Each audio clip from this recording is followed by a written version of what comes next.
All right, thanks so much, Jenna. A hero flew into U.S. multiplexes this weekend to kickstart what's expected to be an explosive summer movie season. Paramount's Iron Man netted more than $100 million in 2 days of its opening weekend, making it one of the highest-grossing early-May blockbusters ever, up there along with 2002's Spider-Man and X-Men 2, United, and 2001's The Mummy Returns, all grossing between $68 and $120 million.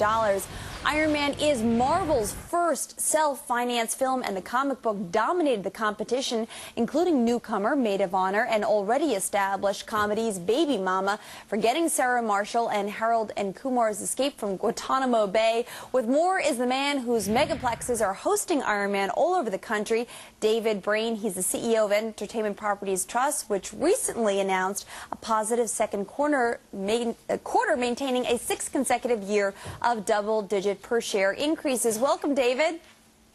Good morning. Thank you. So, Iron Man this weekend exceeded expectations, big numbers. How big was it? It was great numbers. Yeah, expectation was around 80 million and did 100 domestically, also did another 100 million internationally. So it's a great kickoff for the summer for domestic box office and the studios for worldwide. I'll tell you, Iron Man, Robert Downey Jr. was really the man for the job. So it's a great start. It's a great start. You must be pretty excited about what the summer is shaping up to look like, because the previews before Iron Man, all 5 of them were unbelievable, all big blockbuster motion pictures. Talk to me about some of them and which ones you think are going to rake in even more money. No, there's a very strong lineup. This is not as filled with sequels or tentpoles, as they're often called in the industry, as last summer was. There's some new titles, some new franchises. There are also a couple of old names in there, but they look very good. They look very good week after week. Very good, coming up with Speed Racer and then Narnia, and then we're going back to Indiana Jones. That's an old name, but not having been around for 20 years, you might call that new again. So there's a lot of good lineup to start the summer, and then it carries on throughout. Yeah, I mean, it carries on, right? Yeah, well, I'm sorry, I was going to say the Hulk and with Batman. I mean, it just seems like it's a big summer of blockbusters.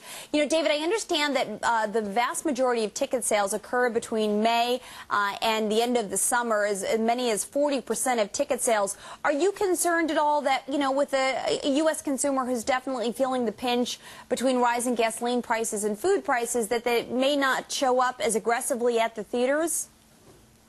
Well, this is a good indication that I don't know that that'll be a great deterrent. Traditionally, going to the movies has been something that can act actually almost immune, if not counter, to recessionary periods. In fact, you look back, 3 out of the last 4 periods of recessions as defined, you had movies actually prospering by almost double-digit levels. The only one where movies fell back with the economy was back in 90 and 91. This is a little bit different because, just as you indicate, there's some more pinch right at the consumer level for very core household items, the fuel and the food.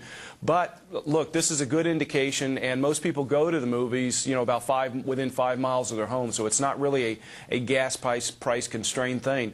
The other important thing is to think about is vacations, summer vacations. As people scale back summer vacations, stay home a little more, they treat themselves to the movies a little bit more.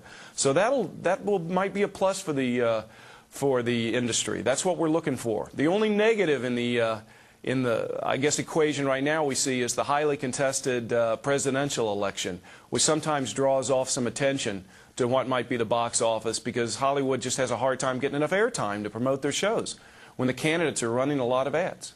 You know, that's an interesting point, because I wanted to get your reaction to the news story that's recently come out about iTunes and, in particular, Apple selling movie downloads of new theatrical releases. A lot of the major motion picture companies have made deals with them. You think that will add to traffic?